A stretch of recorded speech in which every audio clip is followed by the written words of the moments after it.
Hello student, আজকের এই আলোচনাটি BA programme first semester DSC 1 এবং ডিএসসি 2 হিসাবে যাদের সোশিওলজি আছে তাদের জন্য। আজকের এই লেকচারটিতে যে বিষয়টি নিয়ে আমরা আলোচনা করব সেটি হচ্ছে সংঘ, যেটিকে ইংরেজিতে অ্যাসোসিয়েশন বলা হয়। এই সংঘ বা অ্যাসোসিয়েশন আলোচনা করার আগের যে লেকচারটি ছিল সেটি ছিল সম্প্রদায় বা কমিউনিটি। তো সম্প্রদায় বা কমিউনিটিতে আমরা আলোচনা করেছি যে সম্প্রদায় হচ্ছে একটি সামাজিক গোষ্ঠী, এবং এই সামাজিক গোষ্ঠীর যে আমরা সংজ্ঞা বা ধারণা আলোচনা করেছি এবং তার সঙ্গে এই সম্প্রদায়ের যে গুরুত্বপূর্ণ উপাদান বা বৈশিষ্ট্যগুলি আছে সেগুলি নিয়ে আলোচনা করেছি। তো সেই সম্প্রদায় যেমন একটি সামাজিক গোষ্ঠী, তো সেরকমই সংঘ হচ্ছে একটি সামাজিক গোষ্ঠী। এই সামাজিক গোষ্ঠী মধ্যে আরও অনেক গোষ্ঠী থাকে, তো তার মধ্যে এই সংঘ সামাজিক গোষ্ঠী হিসাবে প্রতিষ্ঠা পেয়েছে। তো সংঘের আলোচনা করতে গিয়ে আমরা সংঘের যে বিষয়গুলি নিয়ে আমরা মূলত আলোচনা করব বা তোমাদের সিলেবাস অনুযায়ী যতটুকু প্রয়োজন সেটুকুন হচ্ছে যে সংঘের ধারণা কি এবং সংঘের যে গুরুত্বপূর্ণ বৈশিষ্ট্যগুলি আছে সেগুলি নিয়ে আলোচনা করতে হবে। যেমন পরীক্ষাতে প্রশ্নটা এভাবেই আসে ধারাবাহিকভাবে যে সংঘের সংজ্ঞা দাও বা সংঘের ধারণাটি কি, এবং তার সঙ্গে উল্লেখ করা থাকে যে সংঘের যে গুরুত্বপূর্ণ বৈশিষ্ট্যগুলি আছে সেগুলি বিস্তারিত আলোচনা করো। তো আমরা সংঘের যে ধারণা এবং সংঘের যে বৈশিষ্ট্য সেটা নিয়ে আলোচনা শুরু করছি। সংঘ হলো মানব সমাজের অত্যন্ত গুরুত্বপূর্ণ একটি উপাদান। সংঘ হলো সমাজে অবস্থিত এক বিশেষ ধরনের গোষ্ঠী।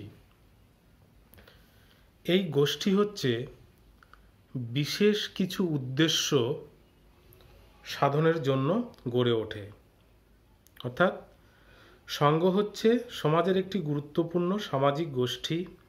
এই গোষ্ঠী ব্যক্তি মানুষের কতগুলি উদ্দেশ্য নিয়ে গড়ে ওঠে। এই সংঘ উদ্ভব হওয়ার ক্ষেত্রে কিছু ধারণা আছে, যেমন সমাজে যে সমস্ত মানুষ বসবাস করে সেই সমাজের মানুষদের অনেক উদ্দেশ্য পূরণের জন্য চেষ্টায় থাকে। তাদের এই উদ্দেশ্য বা লক্ষ্য পূরণের যে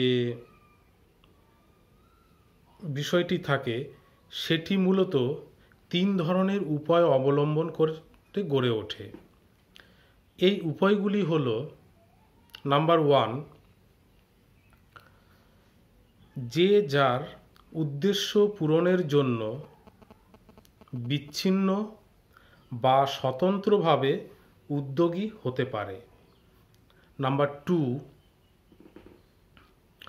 একে অপরের সঙ্গে প্রতিযোগিতা বা বিরোধিতার মাধ্যমে লক্ষ্য পূরণের চেষ্টা করে থাকে।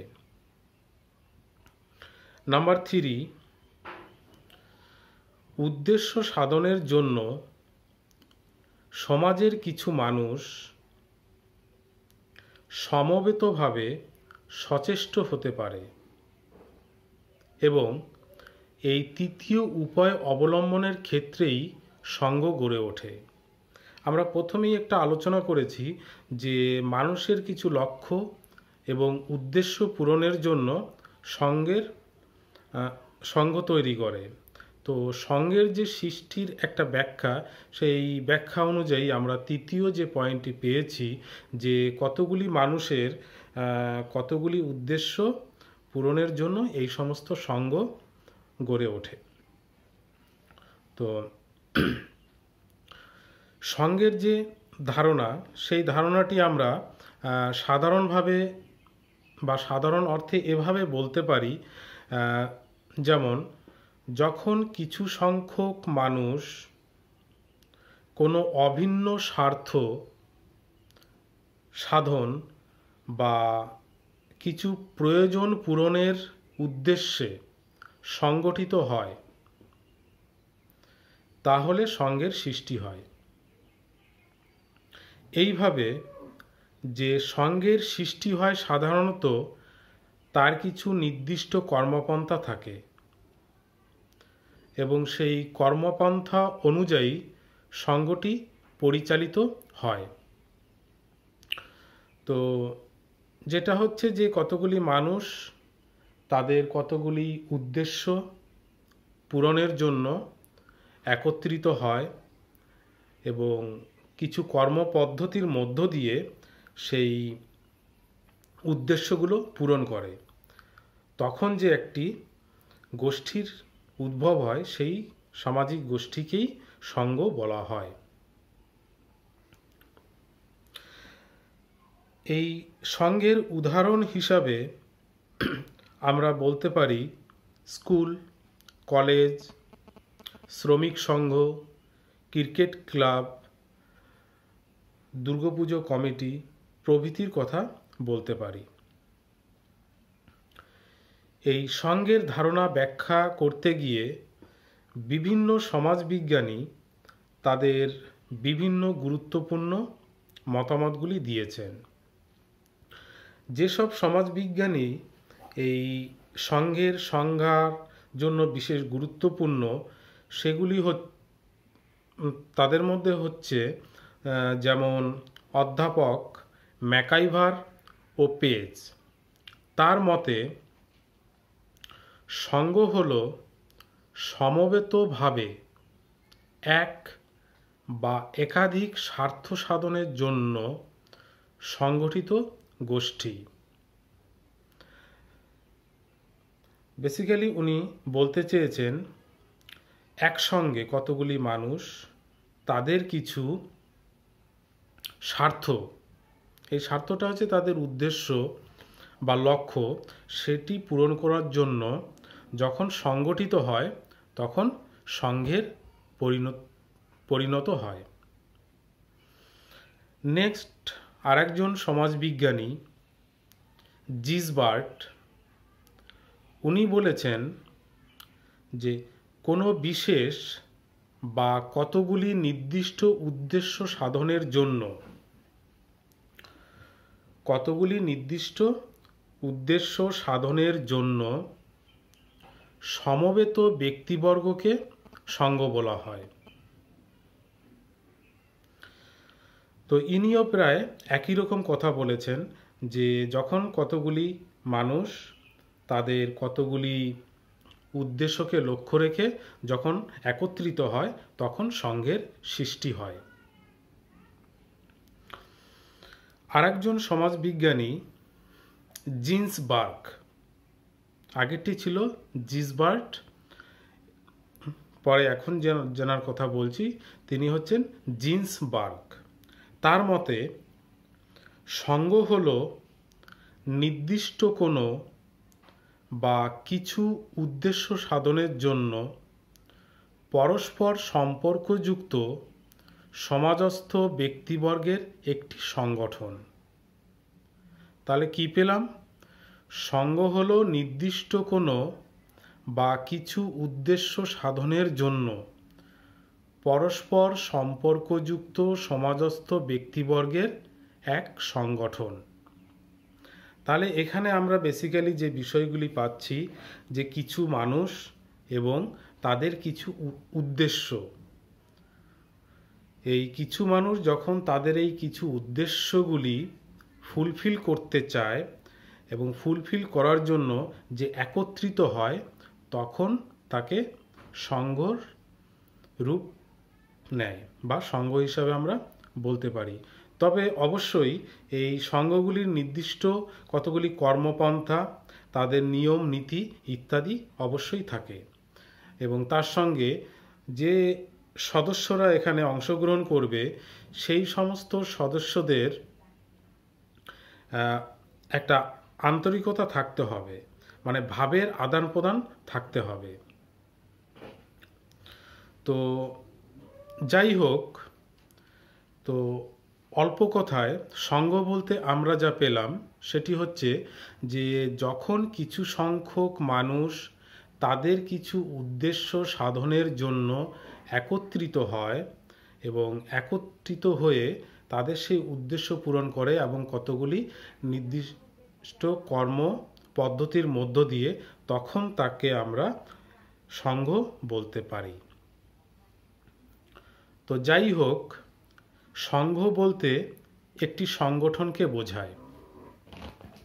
এই সংগঠনের সভ্য সংখ্যার ব্যাপারে বা সদস্য সংখ্যার ব্যাপারে কোনো সীমা থাকে না। এই সংঘ ছোট অথবা বড় হতে পারে। যেমন দুজন বন্ধু মিলে একটা ব্যবসা শুরু করেছে, তো সেটি একটি ক্ষুদ্র সংঘ হিসাবে ধরা যেতে পারে। আবার বৃহৎ সংগঠনও হতে পারে। যেমন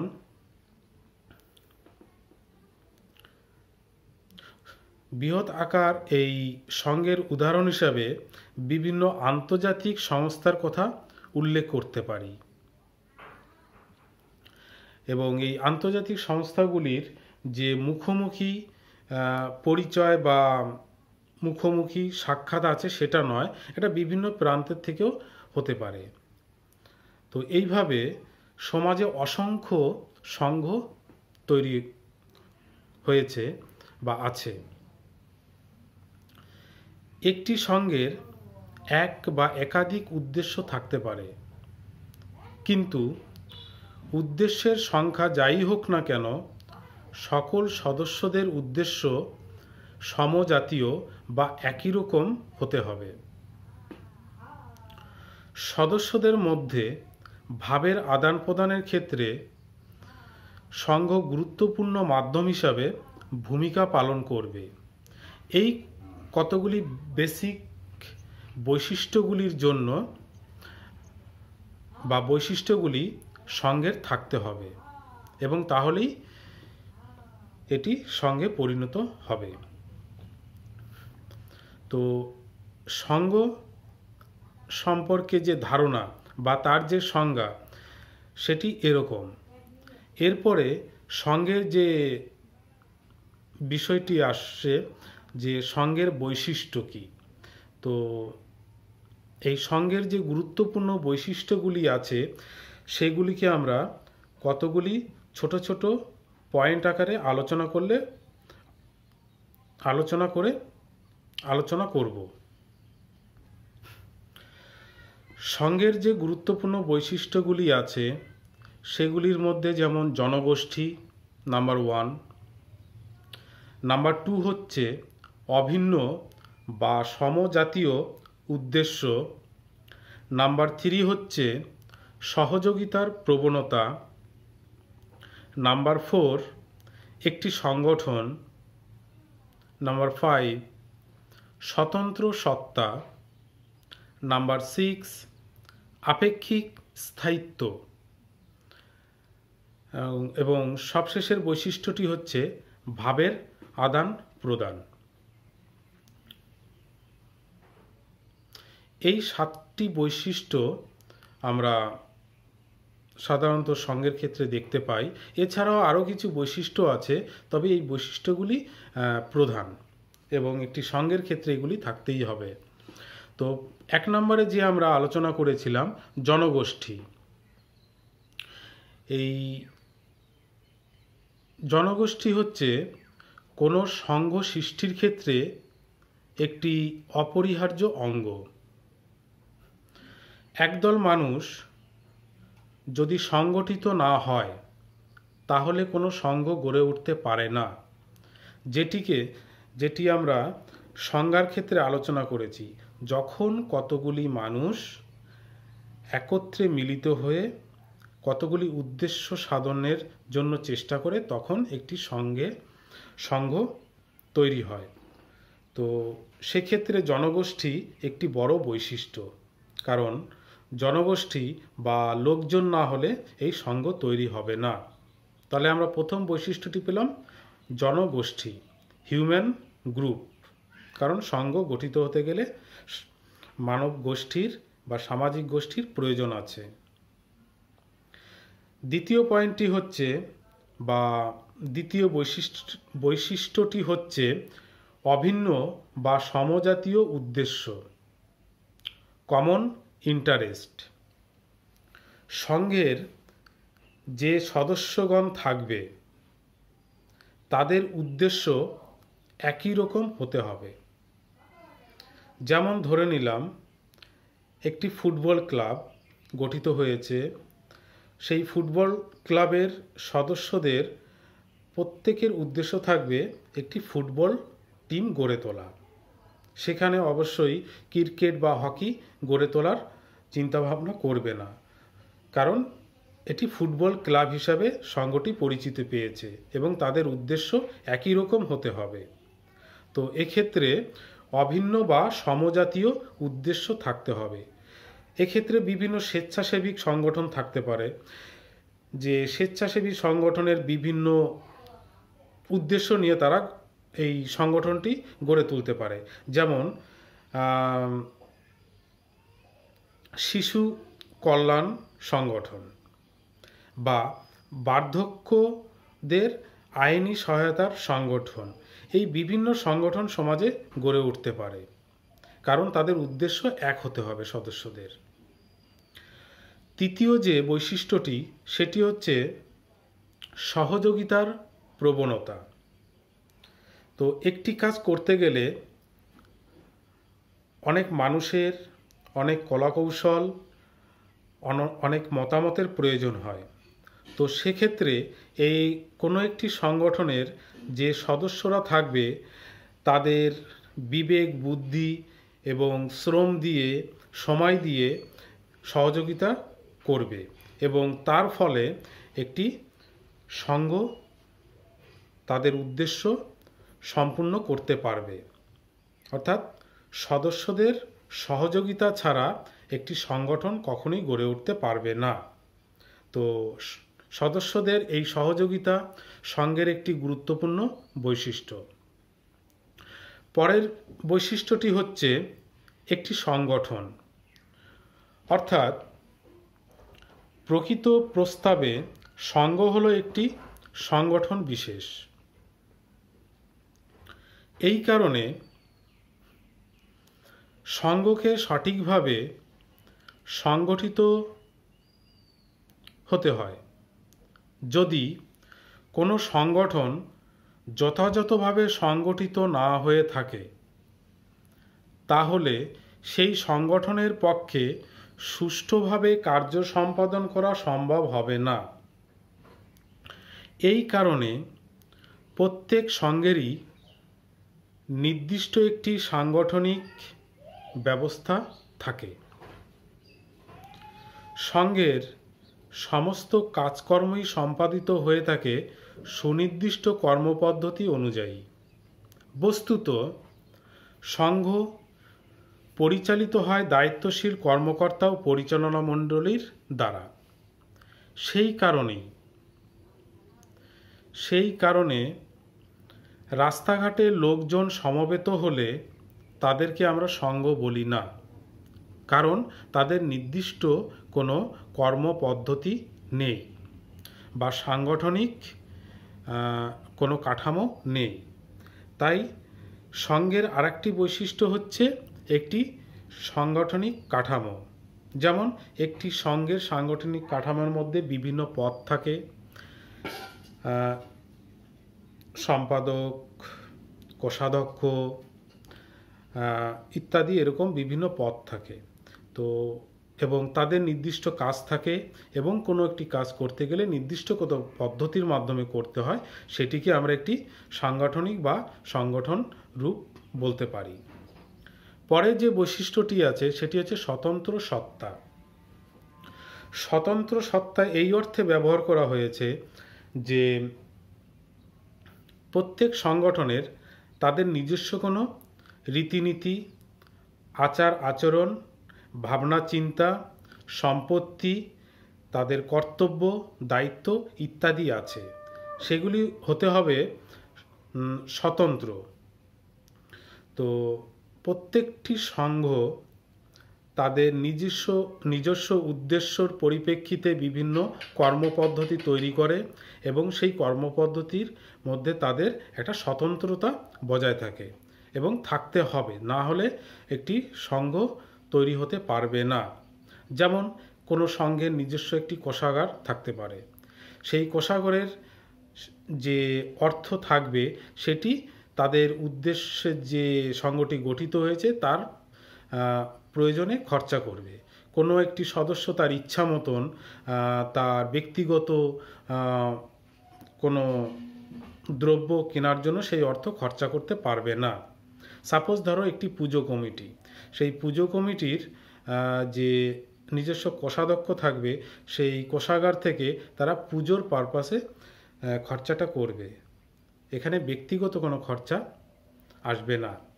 তো এদিক থেকে প্রত্যেকটি সংঘের একটি স্বতন্ত্রতা থাকতে হবে, তা না হলে সেটি সংঘে পরিণত হবে না। পরের বৈশিষ্ট্যটি হচ্ছে আপেক্ষিক স্থায়িত্ব, অর্থাৎ এই সংঘগুলি বেসিক্যালি দীর্ঘস্থায়ী হয়, কারণ স্বল্পস্থায়ী হিসাবে যদি বলি যে ভিড়, শ্রোতামণ্ডলী, এরা কিন্তু সংঘ হিসাবে পরিচিতি পায় না। আবার এদিক থেকে এ কথাও যে সংঘ চিরস্থায়ী নাও হতে পারে, কিন্তু এটি দীর্ঘস্থায়ী হতে পারে। সেই কারণে এখানে বলা হয়েছে আপেক্ষিক স্থায়িত্ব, কারণ সদস্যদের যে উদ্দেশ্যগুলি আছে সেই উদ্দেশ্যগুলি পূরণ করার জন্য সংঘটি তৈরি হয়েছে। যতক্ষণ না তাদের উদ্দেশ্য পূরণ হচ্ছে ততক্ষণ কিন্তু সংঘটি তাদের কাজকর্ম চালিয়ে যাবে। উদ্দেশ্য সম্পন্ন হয়ে গেলে সে সংঘটি ভেঙে দিতে পারে। তো সেদিক থেকে এখানে বলা হয় যে সংঘ হচ্ছে আপেক্ষিক স্থায়িত্ব। শেষের যে বৈশিষ্ট্য সেটি হচ্ছে ভাবের আদান প্রদান, কারণ সংঘ তখনই তৈরি হয় যখন কতগুলি মানুষের উদ্দেশ্য একই রকম হয়। সেই উদ্দেশ্য একই রকম হওয়াটাই হচ্ছে তাদের ভাবের আদান প্রদান, কারণ এই ভাবের আদান প্রদান না হলে কখনো কোনো সংঘ গড়ে উঠতে পারে না। তো এই ক্ষেত্রে সমাজবিজ্ঞানী গিডিংস তার প্রিন্সিপাল অফ সোশিওলজি গ্রন্থে এটি সুন্দরভাবে ব্যাখ্যা করেছেন বা বক্তব্য দিয়েছেন। সেটি হচ্ছে এরকম যে সংঘের মধ্যে সদস্যদের ভাবের আদান প্রদানের উপর বিশেষ গুরুত্ব আরোপ করা হয়। তার মতে সমাজে সংঘগুলি তাদের সদস্যদের ভাবের আদান প্রদানের মাধ্যম হিসাবে ভূমিকা পালন করে, কারণ এই ভাবের আদান প্রদান যদি না থাকে তাহলে সংঘ গড়ে উঠতে পারে না। তো সংঘ গড়তে গেলে বা সংঘ তৈরি হতে গেলে যে বৈশিষ্ট্যগুলি একান্তই প্রয়োজন বা একটি সংঘের যে বৈশিষ্ট্যগুলি আছে সেগুলি এরকম যে একটা জনগোষ্ঠী থাকতে হবে, কতগুলি লোক, অভিন্ন বা সমজাতীয় উদ্দেশ্য থাকতে হবে, কমন ইন্টারেস্ট থাকতে হবে এবং সহযোগিতার প্রবণতা থাকতে হবে সদস্যদের মধ্যে। এটি একটি সাংগঠনিক রূপ দিতে হবে, যাদের একটি স্বতন্ত্র সত্তা থাকবে এবং যেটি আপেক্ষিক স্থায়িত্ব, কারণ তাদের উদ্দেশ্য পূরণ না হওয়া অবধি এটি স্থায়ী থাকবে এবং যার মধ্যে ভাবের একটি আদান প্রদান অবশ্যই থাকবে। তো এই ছিল আজকের আলোচনা। তো এখান থেকে পরীক্ষায় ধারাবাহিকভাবে যে প্রশ্নগুলি আসে সেটি হচ্ছে সঙ্গের সংজ্ঞা দাও, সঙ্গের গুরুত্বপূর্ণ বৈশিষ্ট্যগুলি আলোচনা করো। যাই হোক, এই ছিল আজকের আলোচনা। Thank you.